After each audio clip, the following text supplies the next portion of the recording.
The physics of impossible flight. On February 1st, 1943, over the coast of Tunisia, the laws of aerodynamics were broken. A Boeing B-17F Flying Fortress was struck by a falling German fighter. The collision didn't just damage the plane, it sliced through the fuselage like a hot knife through butter, leaving the tail section hanging by a few shreds of aluminum and the bare control cables. By all rights, the plane should have disintegrated in seconds. Instead, the crew did something that left the trailing bomber groups in absolute shock. They didn't jump. For the next 10 minutes of terrifying combat and the 2 hours of flight that followed, they flew a flying skeleton. This is the minute-by-minute account of the All-American, the crew who pulled bare cables to stay alive, and the plane that refused to die.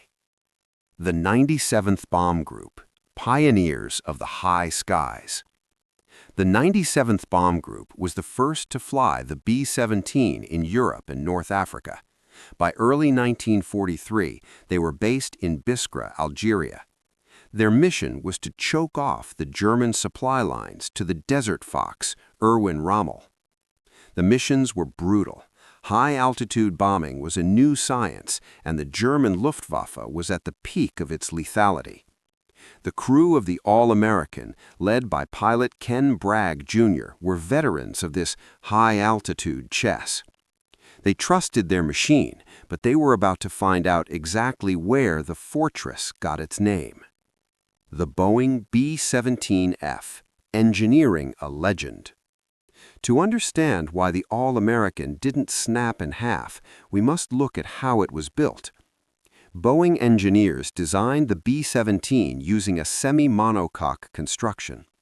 Unlike older planes that relied on a heavy internal frame, the B-17's skin itself carried much of the load. It was reinforced by longitudinal longerons, thick aluminum beams running the length of the plane. These beams were the spine of the aircraft. On this day, that spine would be severed almost to the marrow, leaving only the thin control cables to act as the aircraft's nervous system. Target, Bizerte, the mission profile. The target for February 1st was the port of Bizerte. It was a max-effort raid. The Luftwaffe defended this port with everything they had, specifically the Messerschmitt Bf-109 and the Focke-Wulf 190. The All-American took its place in the formation. The combat box formation was designed so that the hundreds of .50 caliber machine guns from various bombers could create a curtain of lead.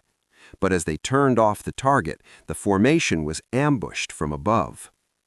The ambush: 2 Messerschmitts from the sun. 2 German pilots, likely from JG-53, spotted the 97th turning for home. They chose the high-altitude head-on maneuver, a terrifying maneuver where the closing speed between the bomber and the fighter exceeds 500 miles per hour. The first German fighter missed. The second, however, was hit by the combined fire from the All-American and a neighboring bomber. The pilot was killed or incapacitated instantly. His plane didn't pull out of the dive. It became a 5,000-pound unguided missile heading directly for Ken Bragg's cockpit. The collision, the moment the world tore. The Messerschmitt didn't hit the nose, it tumbled over the top of the B-17. The fighter's wing sliced deep into the rear fuselage, just behind the radio room. The collision was so violent that it wiped out the entire left horizontal stabilizer and left a massive gaping hole that reached from the top of the fuselage down to the main floor.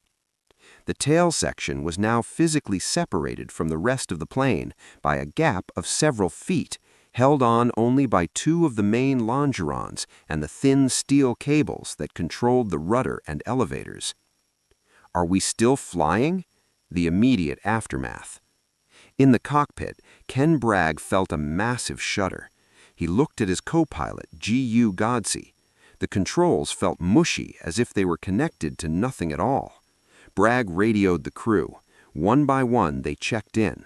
Miraculously, no one was killed in the collision, though the tail gunner was now trapped in a section of the plane that was effectively a separate island.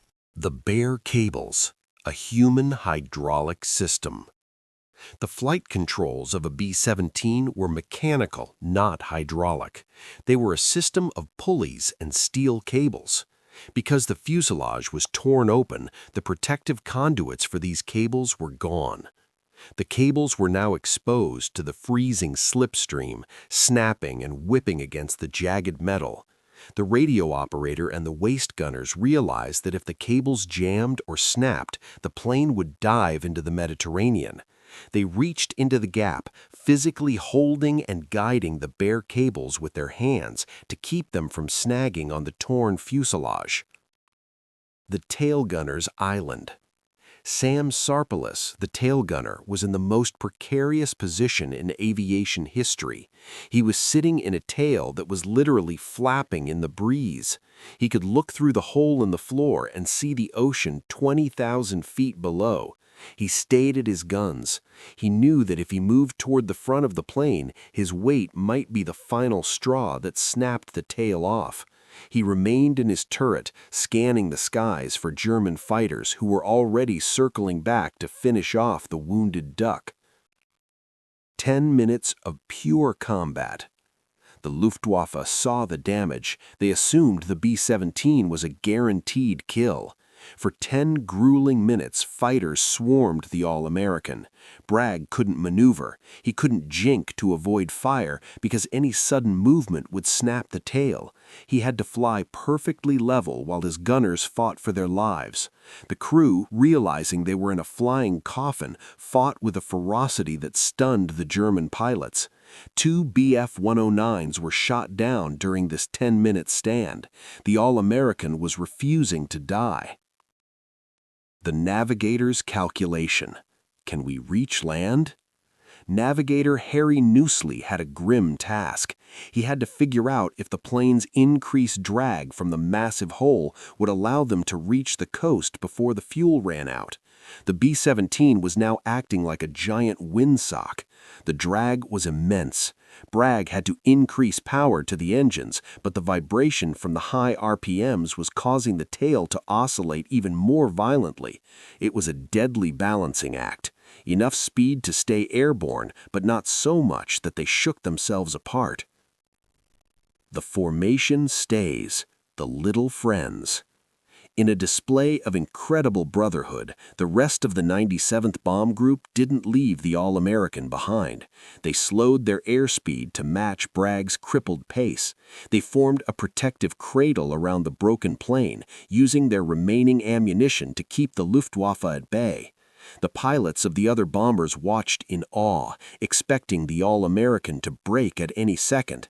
They began taking photos that would later become some of the most famous images of the war. The descent, the danger of air density.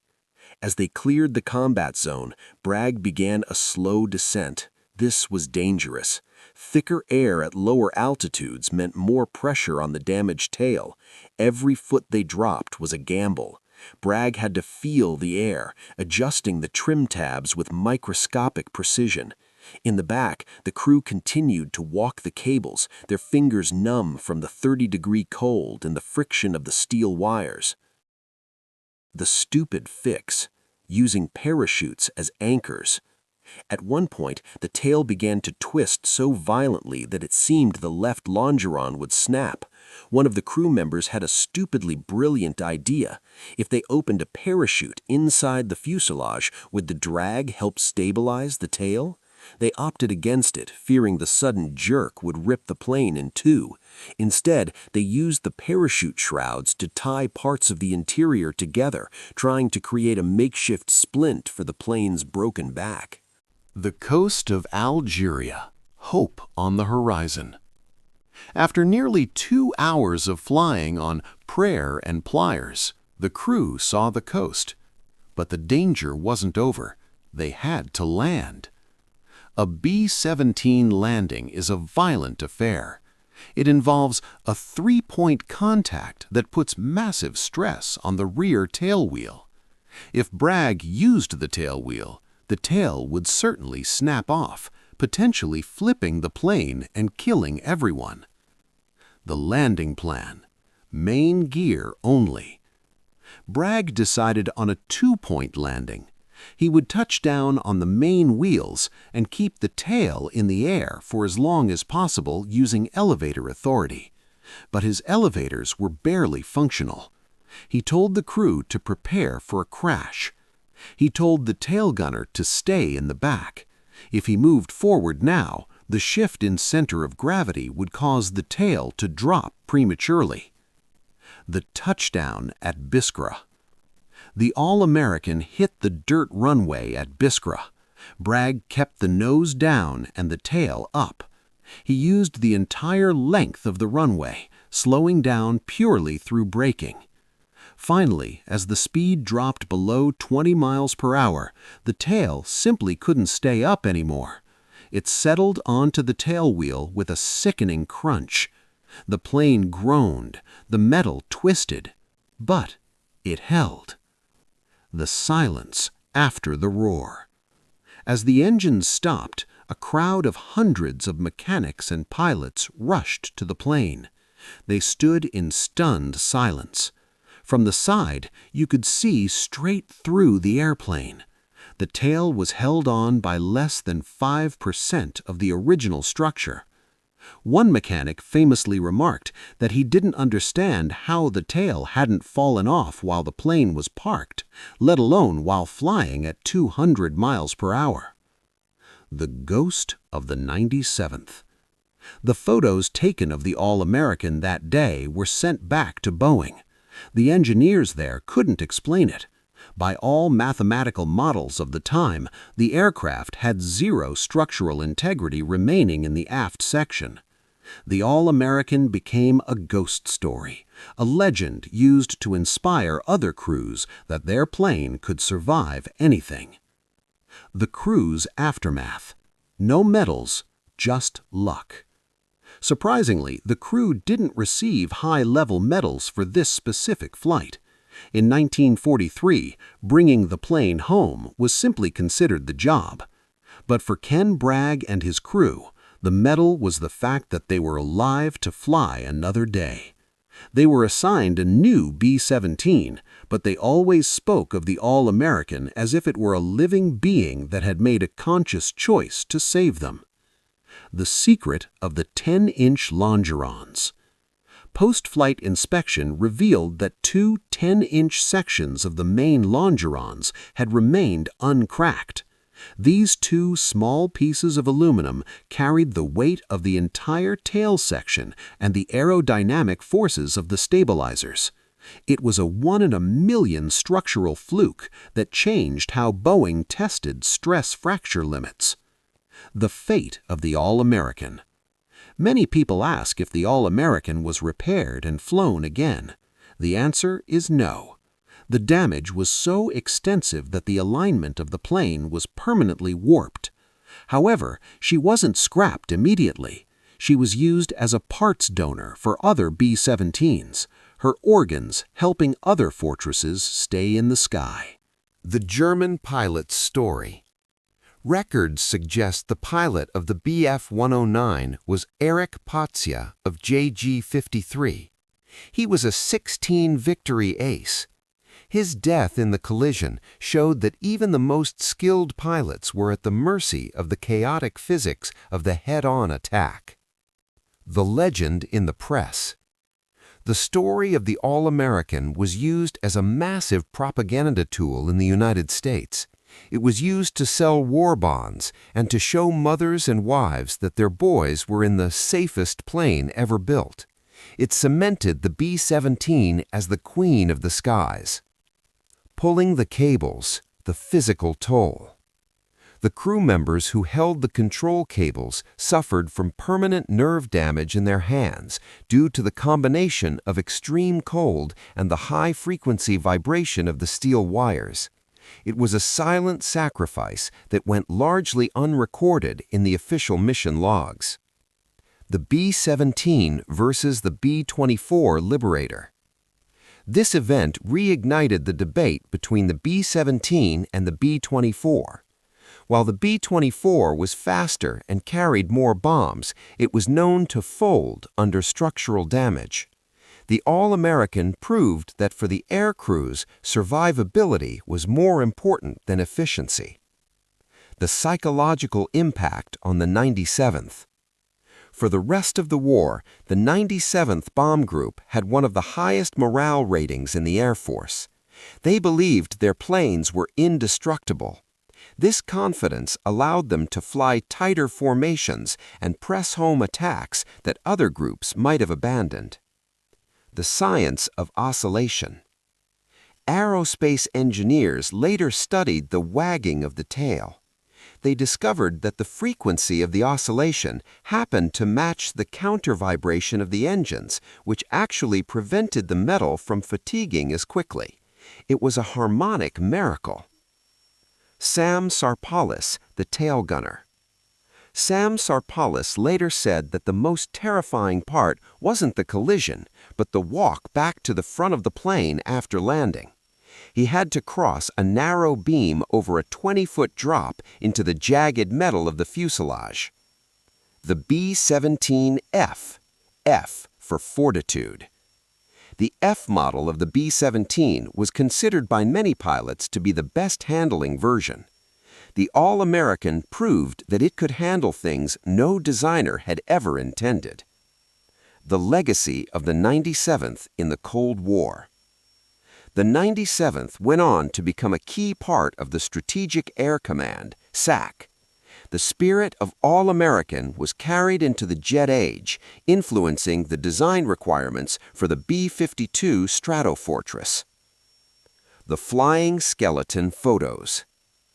The photos taken by the crew of the Enterprise, another B-17 in the formation, are still used today in flight schools to teach structural integrity and emergency procedures. A tribute to the ground crews. The ground crews at Biskra worked in 110-degree heat to keep those engines running. Without their perfect maintenance of the right cyclones, Bragg would never have had the power to overcome the drag of the severed tail. The Mathematical Impossibility. If you input the data of the All-American into a modern flight simulator, the plane crashes 99 times out of 100. It remains one of the greatest anomalies in aviation history. Conclusion: the soul of the fortress. When the All-American lost its tail, it should have been the end of the story. But the plane, the pilot, and the crew refused to accept the math. They pulled bare cables, they held their breath, and they flew a skeleton home. It reminds us that in the chaos of war, the most important component of any machine is the human heart inside it. The All-American wasn't just made of aluminum and steel. It was made of the will to survive.